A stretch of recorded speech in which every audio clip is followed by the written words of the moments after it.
Conjugare, Centro Português de Apoio à Pesquisa Científica e à Cultura. Acreditamos que as ciências e as artes mudam o mundo. O conhecimento transforma, e isso nos motiva. Oitavo ciclo ibero-americano de diálogos contemporâneos, com o tema História, Poder e Representações. Realização dias 19, 20 e 21 de maio de 2026. Este relato de uma pesquisa em andamento, abordamos alguns pontos levantados por Lacan na 13ª Conferência dos Psicanalistas de Língua Francesa. O evento, realizado em 1950, teve por tema a criminologia e foi organizado pela Sociedade Psicanalítica de Paris, a SPP. O propósito de Lacan é fortemente crítico à criminologia e até mesmo às posições de seus colegas, como demonstrou detalhadamente François Sauvagnat em 2002. O eixo central dessa nossa pesquisa consiste em retomar alguns elementos da história do direito penal levantada por Lacan, enfatizando a evolução do método da instrução judicial a partir da Idade Média, sendo o elemento central o sentido expiatório da justiça, observado pelo papel atribuído à confissão no poder judiciário. Entendemos que os propósitos sustentados por Lacan refletem um momento crucial de sua maturação intelectual, uma virada subjetiva na qual ele abandona definitivamente algumas identificações ideológicas de sua tradição familiar, de tendência monarquista, tal como demonstra Zafiropoulos em 2001. Na conferência, Lacan também se volta contra as tendências lombrosianas de seus colegas, que organizaram o evento, convidando-os a retornar à teoria freudiana da culpabilidade inconsciente. Entendemos que sua análise da criminologia está atrelada a essa maturação.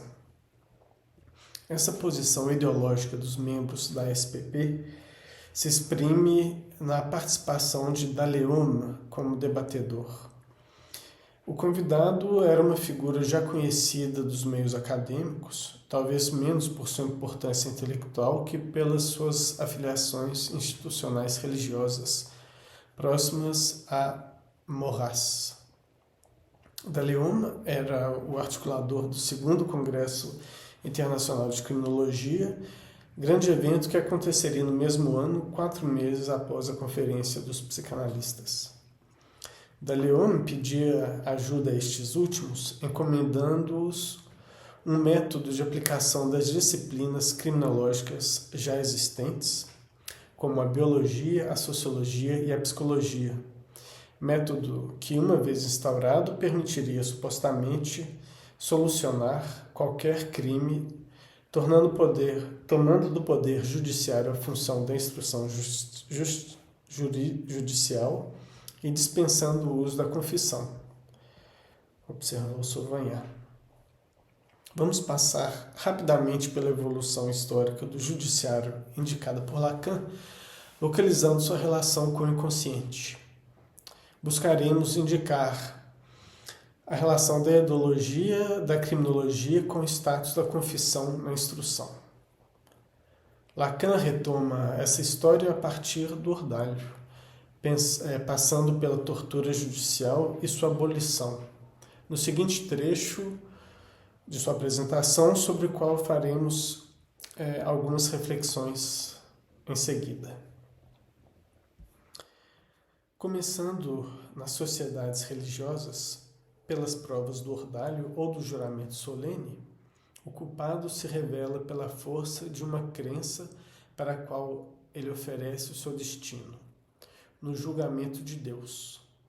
Na medida em que a provação, ou seja, a produção de prova, determina a personalidade jurídica do indivíduo, se exige sempre mais e mais o engajamento do réu na confissão.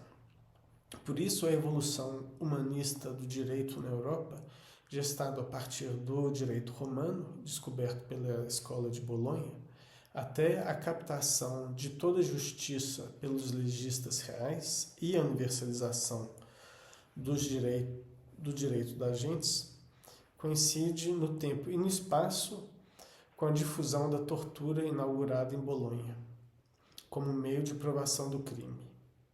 É que o desprezo da consciência manifesto no reaparecimento generalizado dessa prática, ou seja, da tortura judicial, como procedimento de opressão, esconde qual fé na humanidade ele supõe como procedimento de aplicação da justiça.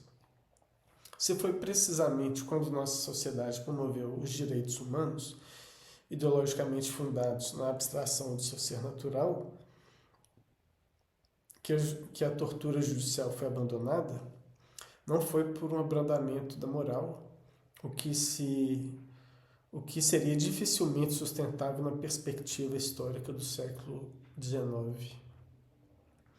É que esse novo homem, abstraído de sua consciência social, não é mais crível nos dois sentidos desse termo.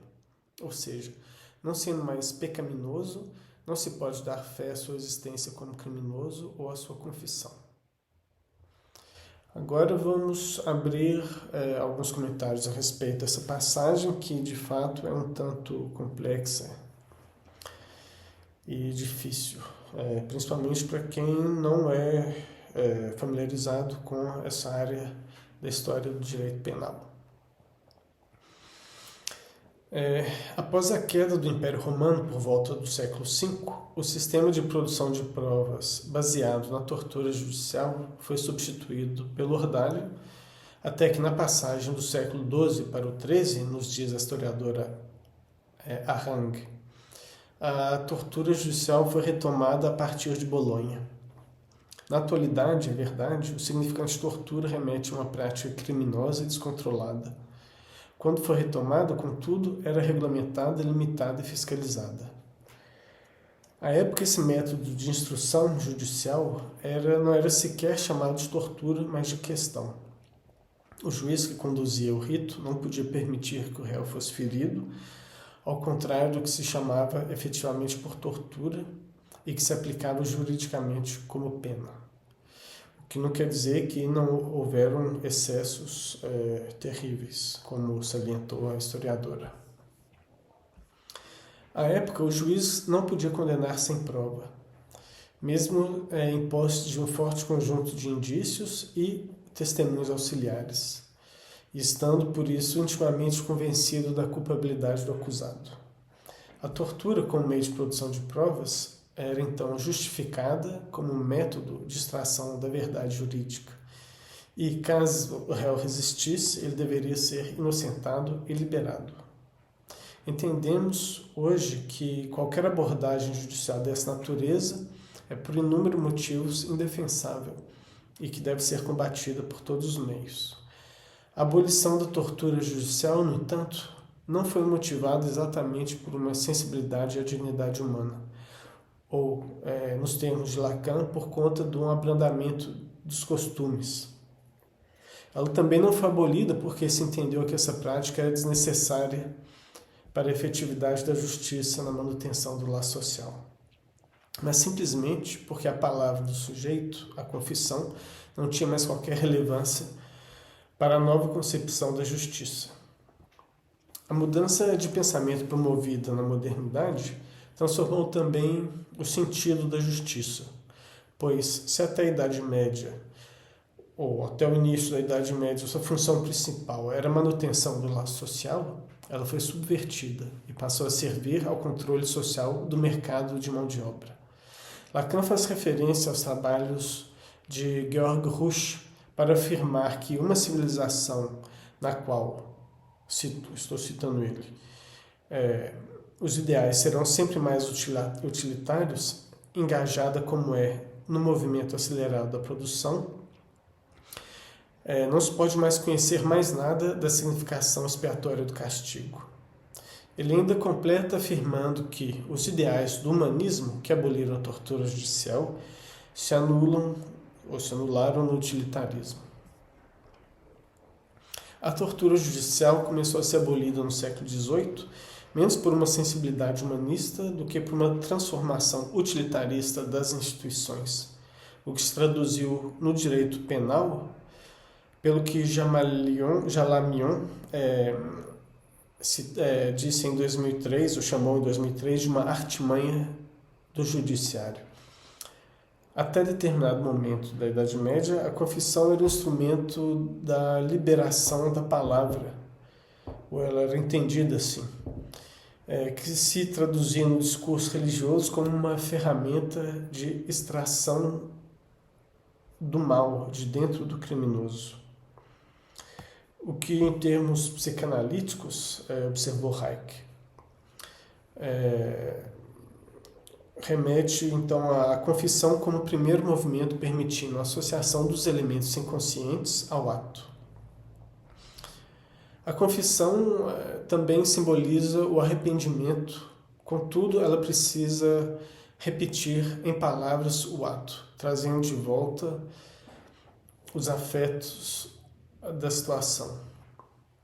A abolição da tortura passou simplesmente a ignorar o sentido da confissão, permitindo ao juiz condenar sem provas, mas simplesmente baseado em sua convicção íntima.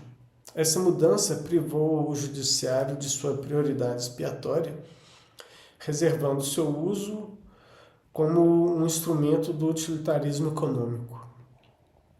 O assunto levantado por Lacan é mais complexo do que podemos desenvolver aqui, mas para concluir, nos limitamos a deixar essa breve passagem do texto de Rush. A história do regime das penas se sucede nas diferentes épocas, caracterizadas pelo recurso privilegiado a sistemas de punição bastante distintos. A penitência e a multa eram as penas de predileção no início da Idade Média. Ao final da Idade Média, contudo, elas foram gradualmente substituídas por um sistema cruel fundado no castigo corporal e na pena de morte, substituída pela privação de liberdade a partir do século XVII. Essa privação de liberdade era desde então exercida de tal maneira, salientou Rush, que apesar de agradar ao gosto dos humanistas, ela não era menos terrível que a pena capital. Realização, Conjugare, Centro Português de Apoio à Pesquisa Científica e à Cultura. NUPAN, Núcleo de Património, Arquitetura e Memória Fluminense. Programa de Pós-Graduação em Património, Cultura e Sociedade da Universidade Federal Rural do Rio de Janeiro. Apoio Editora Cravo e Universidade Federal Rural do Rio de Janeiro. Inscreva-se no canal, comente, curta e compartilhe. Obrigado por assistir.